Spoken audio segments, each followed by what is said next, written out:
কত দূর থেকে নিয়ে আসছেন এটা? কষ্ট হচ্ছে না আপনার দিদি ভাই? হ্যাঁ, দেয়ালটা তৈরি করছে দেখুন, আপনি অবাক হয়ে যাবেন কত কষ্ট আর কত এই পাতাগুলো নিয়ে যাচ্ছে।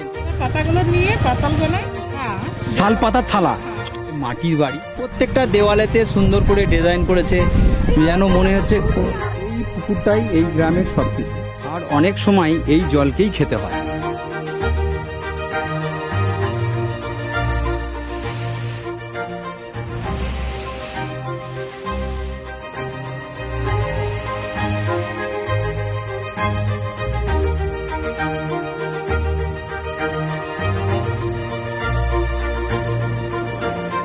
আচ্ছা দিদিভাই, আপনি এটা কোথা থেকে নিয়ে আসছেন?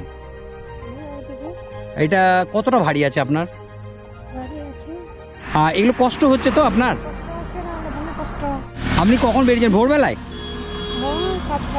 এবারে কতটা দূরে আপনার বাড়ি যেখান থেকে কেটেছেন? মোটামুটি 4-5 কিলোমিটার অত দূর হবে। এই বাতা করে বয়ে নিয়েছে, ঘাড়ে ব্যথা লাগে না? অভ্যাস হয়ে গেছে, অভ্যাস হয়ে গেছে, তাই তো? বাহ, আপনাদের এখানে এই যে কাজটা করছেন, আমাদের এখানে সত্যি স্যালুট জানানো দরকার যে আপনারা সত্যি কিভাবে কষ্ট করে আপনারা এই জীবনযাপন চালাচ্ছেন।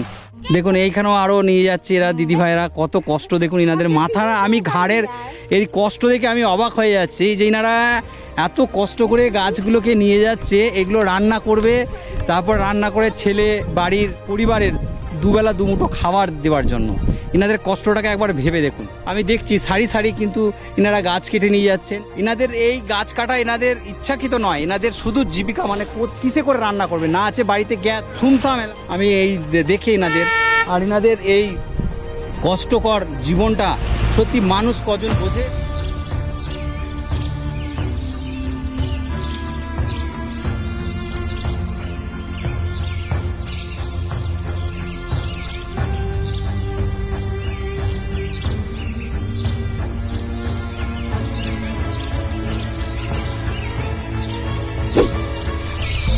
আজ আমরা এসে পৌঁছে গেছি পুরুলিয়ার অযোধ্যার পাহাড় এলাকার এক সুন্দর জায়গা, তুরকা ওয়াটারফলস।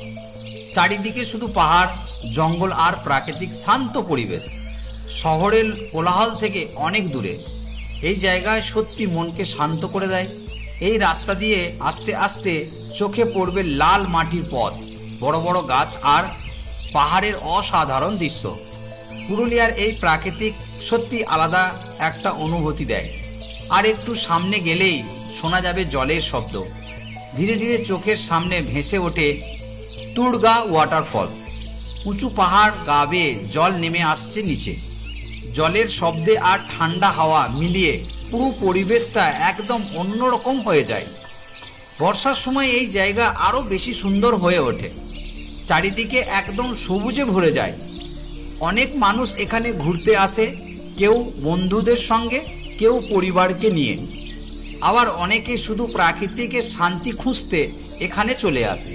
যদি আপনি পুরুলিয়া ঘুরতে আসছেন তাহলে তুরগা ওয়াটারফলস অবশ্যই একবার দেখে যাবেন। বন্ধুরা, এখানে যে পাথরগুলো, সেই পাথরগুলো মানে এত সুন্দর, তার ডিজাইন, এত সুন্দর সুন্দর ফলস আছে আমাদের। আমরা কিন্তু এই জায়গায় আমরা ভিজিট করি না, এই জায়গায় ভিজিটটা অবশ্যই সবাইকে দরকার। আমি প্রথমে এখানটা ঢোকার পর এখন প্রায় মানুষ আস্তে আস্তে এই জায়গায় আসতে শুরু করলো, কেন কারো সাহস দরকার ছিল, সে সাহস হয়তো আমি এই জায়গায় চলে এলাম, সেই জন্য মানুষজন এখানে এসে আস্তে আস্তে ভিড় করতে শুরু করলো। যে এই জিনিসটা আপনারা দেখেছেন কিনা কমেন্ট করে অবশ্যই জানাবেন। আমাদের বাড়ি করতে গেলে রাজমিস্ত্রি এসে বাড়ি করে, আর এই গ্রামে, যে গ্রামে আমি এসেছি, এখানকার বাড়ি করে এখানকার নিজের বাড়ির মেয়েরা, বাড়ির বউয়েরা। আমি দেখাচ্ছি দেখুন কিভাবে এইখানে এই দিদিভাই আমার এই যে দেয়ালটা তৈরি করছে দেখুন, মানে কেটে কেটে কেটে কেটে এই পুরো বাড়িটাকে তৈরি মোটামুটি করে ফেলেছে। আর অল্প একটুখানি কদিন লাগে দিদিভাই একটা বাড়ি করতে মোটামুটি, যদি সময় দেন বাড়ির মধ্যে?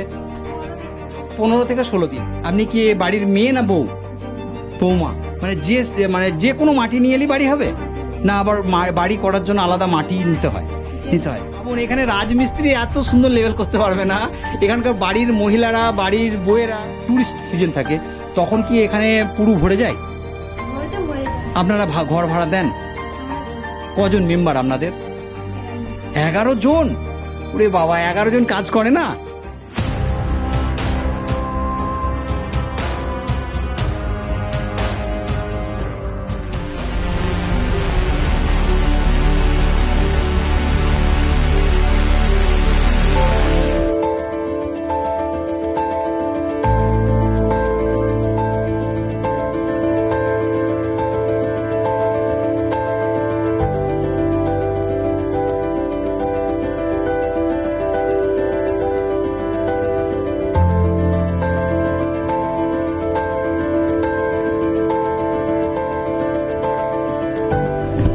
আমি পথ দিয়ে যেতে যেতে হঠাৎ করে দেখলাম কিছু মানুষ এখানে এই শাল গাছের পাতা পড়ে আছে, সেই পাতাগুলো কুড়াচ্ছে। আমি জাস্ট দাঁড়ালাম, আমি জিজ্ঞাসা করলাম ওনাদের যে এই পাতাগুলো আপনারা কি করবেন। তো ওনাদের মুখ থেকে আপনারা শুনুন ওরা এই পাতাগুলোকে নিয়ে যে ওনারা কি করে। আপনি অবাক হয়ে যাবেন এখানকার মানুষের দুবেলা দুমুঠো খাবার জোটাবার জন্য এই মানুষগুলোকে কত কষ্ট আর কত মানে অন্যায়, কত অত্যাচার সহ্য করতে হচ্ছে, তবেই দুবেলা দুমুঠো খাবার জোটে।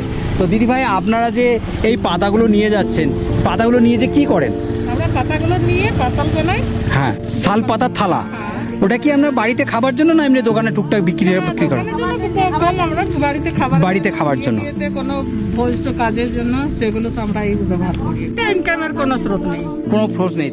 তাহলে আপনাদের এটা নিয়ে যাচ্ছেন কষ্ট করে, কত দূর থেকে এসেছেন আপনারা? আমরা এই পার্কিনি হেসলা থেকে ওদিকে থেকে এখান থেকে মোটামুটি কতটা দাও? 5-7 কিলোমিটার রাস্তা? বেশি হবে, বেশি, 10-12 কিলোমিটার, 15-20 কিলোমিটার, 15 কিলোমিটার, 15-20 কিলোমিটার হেঁটে এসেছেন আপনারা? আপনারা মাঝে সাঝেই আসেন? হ্যাঁ, মাঝে মাঝে ওই বছরে 2-4 বার আসা হয়। আচ্ছা আচ্ছা। পাতা এখন যেমন নতুন পাতা গজাচ্ছে, হ্যাঁ হ্যাঁ হ্যাঁ, এখন আমরা এই সময় আসেন। এখান থেকে পাতা এক কাটা করে নিয়ে যে আপনারা নিজেরা প্লেট তৈরি করেন, কোনো ওকেশনে সেখানে বিয়ে করেন, বাড়ির জন্য কোনো ওকেশন বা বাড়ির খাবার দাবার এগুলোর জন্য। দেখেছেন এই দিদি ভাইরা কষ্ট করে এই জায়গায় এসেছে আর এখান থেকে পাতা নিয়ে যায়। ঠিক আছে দিদি ভাই, ভালো লাগলো আপনাদের সাথে কথা বলে। সবাই ভালো থাকবেন, সুস্থ থাকবেন, ঠিক আছে? বাড়ি যাবেন সাবধানে। তো দেখলেন দিদি ভাইরা এনাদের জীবনযাপন কেমন। এরা আমরা যেমন শহরের থেকে মানুষের হেল্প করি, যেমন আমি কোনো মানুষের হেল্প করতে বেরিয়েছি বা সেই সব জিনিসগুলোকে তুলে ধরছি, এনারাও কিন্তু 20-22 কিলোমিটার গাড়ি ভাড়া করে এসে এই শাল গাছের পাতা তুলে নিয়ে গিয়ে প্লেট তৈরি করে। প্লেট তৈরি করার পর সেই ওই গ্রামের যদি কোনো বাড়িতে যদি বিয়ে শাদী লাগে বা কোনো ওকেশন থাকে, সেই ওকেশনে সেই বাড়ির মানুষজনের যদি খরচা করার ক্ষমতা না থাকে, তো এনারা ওই পাতা বিক্রি করে ওনাদেরকে হাত বাঁটায় বা ওনাদেরকে সাহায্য করে। আমার ভালো লাগছে এনারা পাতাগুলো প্লেটগুলো বিক্রি করে। আমি জানি এটা এনারা বলতে লজ্জা পেল ক্যামেরার সামনে। তো এগুলো এরা বিক্রি করে, যেন পাশ থেকে কেউ বললো আমায় যে হ্যাঁ আমরা বিক্রিও করি, বিক্রি করে 2 পয়সা যেটুকুন হয় সেইগুলো আমাদের সংসার চালাই আর আমরা মানুষকে হেল্পও করি। তো এই জায়গাটা খুব ভালো লাগলো আমার। এটা এই অঞ্চলে এসেও আমরা দেখতে পাচ্ছি এরাও কিন্তু এদের বাড়ির পরিস্থিতি খুব একটা ভালো নয়, খুব যে আপনি বলবেন যে এদের বাড়ির পরিস্থিতি খুব ভালো, এরাও নয়। এরাও কিন্তু দুবেলা দুমুঠো খাবার জন্য মানুষের কাছে হাত পাততে হয়। আপনি নিজেই বুঝতে পারছেন যে এরা যদি এদের আয় থাকতো, যদি ইনকাম থাকতো, তাহলে কি ওরা 40 কিলোমিটার দূর থেকে এসে পাতা ছিঁড়তে আসতো? তাহলে এখানে ভাবার আছে কিছু। এই মানুষগুলো সত্যিই ভালো, এদের সাথে কথা বলে ভালো লাগলো।